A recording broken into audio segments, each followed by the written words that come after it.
Oi, aqui é a Jéssica e hoje a gente vai conversar sobre todas as leituras que eu fiz no mês de março de 2024.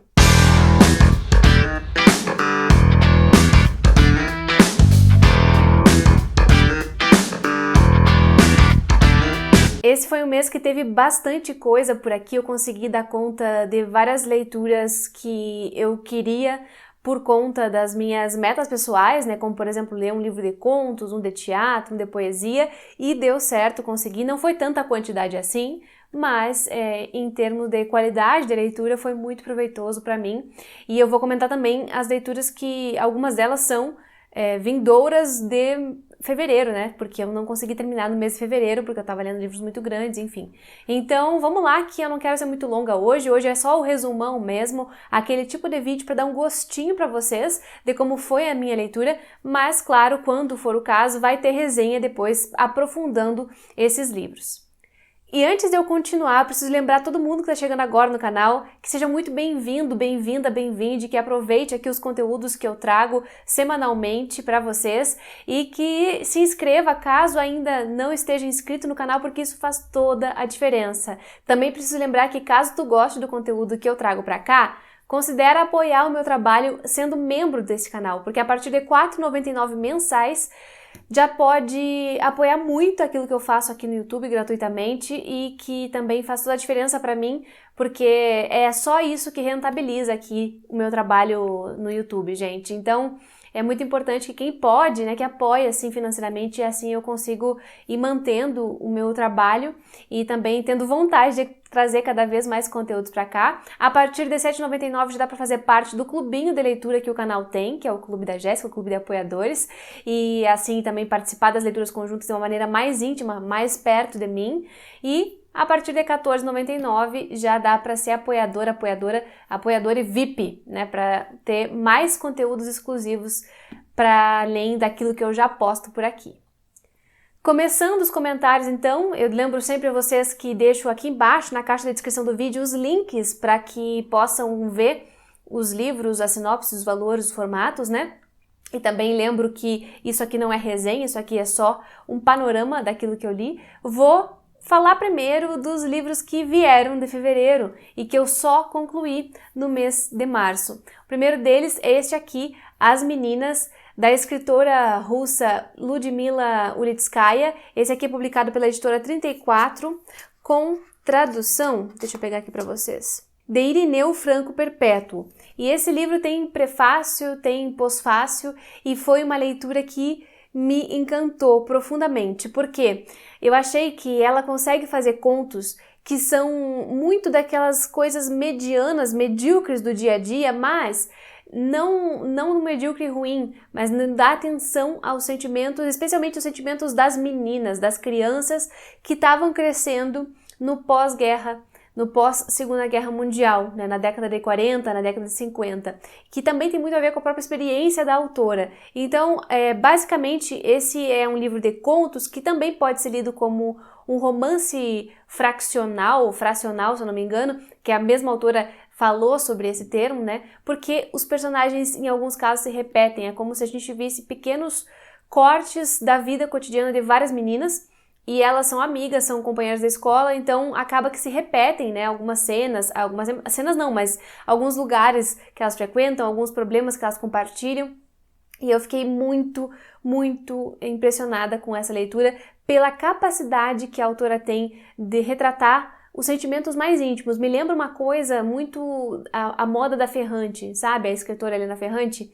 Eu acho que, guardadas as devidas proporções, ela fala muito, como a Ferrante fala também, daquilo que é mais interno e que também é feio, né? E umas crianças que são representadas aqui com todos os seus complexos comportamentos, né? Não só crianças de uma maneira infantil ou de uma maneira puritana, mas crianças que vão se mostrar como seres complexos que são, especialmente com as suas maldades, com as suas idiosincrasias, né? Eu fiquei impressionada com a escrita dela. Para mim foi um livro 5 estrelas e eu recomendo a todo mundo. É um livro russo, fazia tempo que eu não lia um autor do leste europeu e talvez não saia a resenha aqui, mas fica a minha forte recomendação para vocês para que leiam e conheçam a Lyudmila Ulitskaya. Outro livro que eu só terminei no mês de março, ele é bem extenso, foi O Coral e Outros Poemas, da Sofia de Mello Briner Andressen, que é uma escritora portuguesa, uma poeta portuguesa, que eu já tinha ouvido muito coisa sobre ela, sobre a sua obra,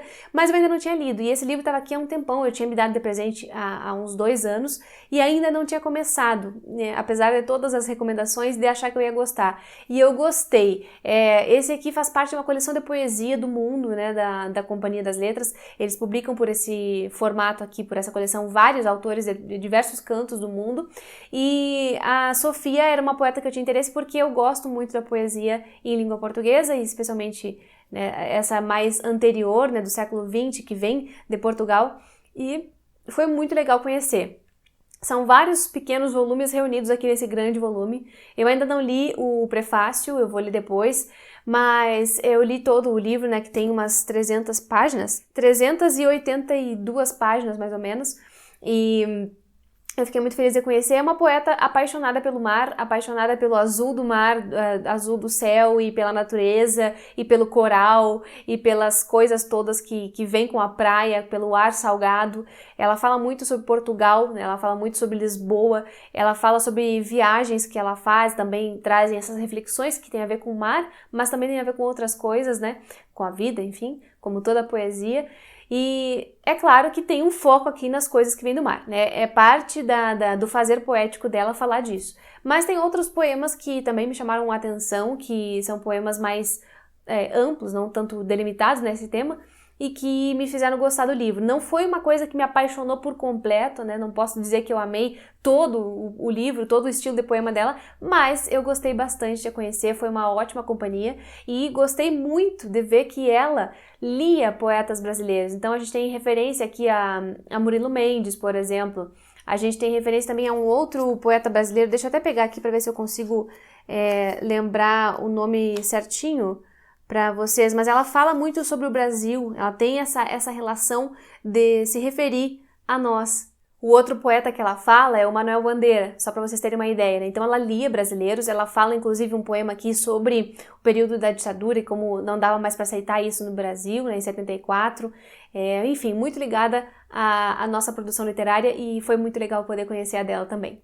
E agora eu vou para os livros que eu li por inteiro no mês de março. O primeiro deles foi a leitura do Clube Le Latinos, o Andaimes, do Mário Benedetti, aqui publicado pela editora Mundarel, com tradução do Mário D'Amato, e esse é um livro que eu estava querendo ler há muito tempo. Fiquei muito feliz de que ele tenha entrado no Clube Le Latinos. Para quem não conhece, esse clube é um clube de leitura mensal que acontece virtualmente. A gente tem uma página no Catarse, que eu deixo o convite também que vocês conheçam, caso ainda não tenham visto. O clube, além de ler e de discutir mensalmente esses livros, ele também tem um monte de outros conteúdos que eu vou entregando mensalmente. Tem sorteio de livros, tem indicações, tem grupo específico para participar e conversar o mês inteiro. Enfim, é muito legal a nossa comunidade. Eu deixo esse reforço aqui de convite para vocês. E finalmente entrou o Benedetti no Le Latinos. Eu digo finalmente porque esse é um dos meus escritores preferidos. Quem está aqui no canal há mais tempo deve saber, mas por alguma razão ele ainda não tinha entrado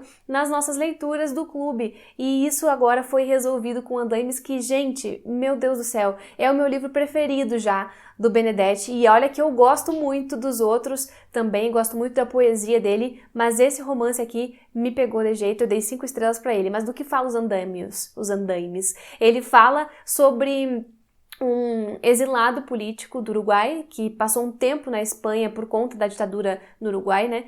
E quando ele volta, ele tem que se readequar a esse ambiente que ficou por muito tempo sem conhecer, e ele tem que se inserir, tem que se desexilar e participar novamente da sociedade, reencontrar os amigos, reencontrar a família, né? Enfim, encontrar o seu lugar naquela sociedade montevideana, mas não só, né? Também no seu próprio país, reconhecer esse país que está tão diferente de quando ele saiu, né? E nisso ele vai fazendo essas camadas que ele chama de andaimes. Então, o livro é todo fragmentadinho, tem capítulos muito curtos, e a gente vai vendo vozes se entrecruzando, tanto a dele quanto de outras pessoas, familiares, amigos, enfim, tudo que vai dando esse panorama pra gente do que foi a volta de muitas pessoas, né? Porque é a experiência dele, desse personagem, do Javier, mas também a experiência de milhares de pessoas, né, que passaram por exílio, não só do Uruguai, digo, né, a experiência do exílio é muito parecida para as pessoas. Enfim, foi um livro muito delicado que conseguiu retratar esse período ditatorial de uma maneira interessante, mas ele não foca na ditadura, né, ele foca no pós-ditadura, na reconstrução, na readequação das pessoas, no que isso afetou, né, os uruguaios, e ele fala muito do Uruguai, é muito legal para quem conhece, né, reconhecer no texto esses pequenos detalhes. Eu vou fazer resenha sobre esse livro, então mais adiante vocês vão ver mais detalhes sobre ele, mas não tem erro, podem confiar, Benedetti é maravilhoso. Também li por inteiro um livro que eu peguei assim por acaso, na verdade ele estava na minha lista já faz alguns meses. Eu ia ler no ano passado, dentro de um clube de leitura que eu estava participando, mas acabei não conseguindo na época e fui deixando. Porém, nesse mês de março eu precisava fazer uma viagem e aí eu peguei ele e pensei, vamos lá, né, vamos abrir, vamos ver o que dá. E, gente, eu devorei o livro. Eu não levei, eu li no mesmo dia. Foi isso. Eu li num dia inteiro, numa segunda-feira, que eu não estava trabalhando, né? Eu estava em deslocamento. E eu consegui ler, então, o A Gente Mira no Amor e Acerta na Solidão, da Ana Sui, que é uma psicanalista brasileira. E, olha, esse título prometia e esse título entregou, né? Para usar o termo da moda. E, assim, ela é uma psicanalista, mas aqui ela escreve de uma maneira super comum, ela diz que não vai falar lacanês, né, ela fala português, e, de fato, o livro conversa muito com a gente, porque ela consegue trazer as coisas de uma maneira muito ágil e muito palpável, né, reconhecível. Eu fiquei encantada com esse livro, porque ela vai falar sobre o amor, só que ela vai falar sobre o amor de diversas maneiras, né? Desde a nossa construção da ideia do que é o amor, até a desconstrução dessa ideia, algumas novas visões sobre isso, para a gente repensar aquilo que a gente espera, né? Tanto das pessoas quanto, enfim, da sociedade. E é muito legal, os capítulos são bem curtos, ela tem uma agilidade na prosa, assim, que a gente vai, pelo menos eu fui lendo muito rápido, eu estava muito envolvida pelo livro. Não que a gente tenha que ler rápido, né? Sempre vale lembrar que não precisa ler rápido, mas nesse caso foi muito legal poder ter essa experiência de ler um livro num dia, ficar tão apaixonada por ele que não conseguia largar, né? E ele é um livro que tem 150 páginas, mais ou menos, e é muito delicado, é um livro que tem muito respeito pelo amor, assim, pelas coisas, né? Ela fala dessa ideia do amor com a solidão, né? Que o amor contém solidão. Ela vai falar sobre a parte materna, né? Sobre a nossa primeira experiência com o amor. Também nosso primeiro eu, como habitar um corpo sozinho, a solidão versus o sentimento de solidão, que ela diz que são coisas diferentes, né? E vai falar que amar não livra ninguém da solidão, porque a gente tem essa coisa de que esse mito que existe e que nos ronda de que a gente vai ser completado em algum momento, né? E ela fala que não, enfim, que a gente encontra uma outra solidão e convive, as solidões convivem, né? Seja num relacionamento de amizade, seja num relacionamento afetivo amoroso, enfim. E o que eu mais gosto é que ela fala do amor de uma maneira geral, né? Não é só o amor romântico de um casal, ou de um trisal, ou de, enfim, outras formações. Ela fala do amor em geral, que me lembrou muito o livro da Bell Hooks, o Tudo sobre o Amor. Só que aqui com contexto mais brasileiro, né? Enfim, com questões mais fáceis da gente se identificar. Eu recomendo essa leitura para todo mundo e daqui para frente eu vou presentear muita gente com esse livro. Então quem é meu amigo, minha amiga aí, já vai ficar sabendo que esse livro pode pintar ao longo do ano como presente, porque eu acho que isso deveria ser leitura obrigatória. Para finalizar, eu li um livro que me surpreendeu bastante, porque, enfim, eu ainda não tinha lido, é do teatro, né, faz parte da minha meta desse ano de ler mais peças de teatro também, uma por mês, e eu comecei então a ler esse livro que eu ganhei de presente da Fê, minha querida apoiadora e amiga, e esse aqui é o Teatro Grego, né, o melhor do teatro grego, que contém 4 peças, eu só li uma nesse mês. Dentro desse livro a gente tem Prometeu Acorrentado, Édipo Rei, Medeia e as Nuvens. Édipo Rei e Medeia eu li na faculdade. Eu vou fazer uma releitura daqui pra frente, mas nessa primeira leva aqui de leituras desse livro, eu consegui ler o Prometeu Acorrentado, que é uma peça do Ésquilo, que eu não tinha lido ainda. Foi muito legal porque tem uma bela introdução, cada peça de teatro tem uma introdução aqui sobre o autor, sobre a época, sobre o estilo, enfim. E tem também antes disso uma introdução muito legal e eu consegui ler, foi muito bom relembrar várias coisas sobre o texto dramático que eu não me lembrava, e também foi muito bom conhecer o Prometeu Acorrentado, que vai contar a história desse cara que é um deus, na verdade, né? É parte da mitologia grega, e muitas das peças da época eram sobre os deuses.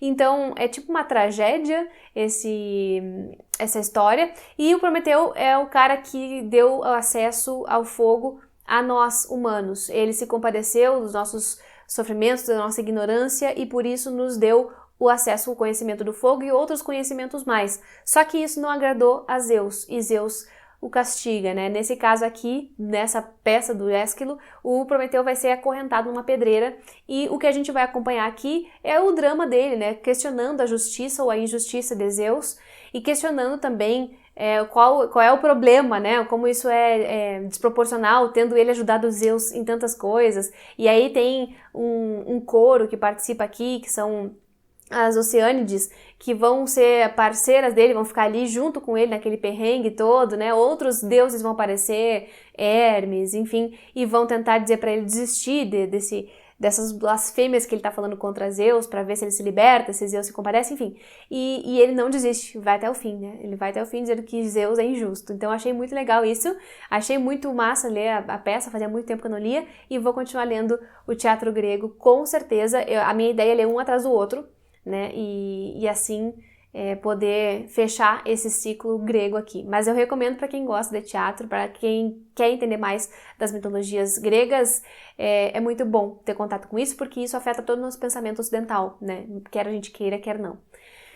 Então, essas foram as leituras do mês de março, foram leituras muito boas, muito variadas, do jeitinho que eu gosto, e espero com isso também dar uma injeção de gás para eu continuar lendo também variado assim, agora no mês de abril. Vou ficando por aqui, muito obrigada pela companhia de todo mundo até o final do vídeo, muito obrigada especialmente a apoiadores e apoiadoras do canal por manterem o meu trabalho por aqui, e a gente se vê no próximo vídeo.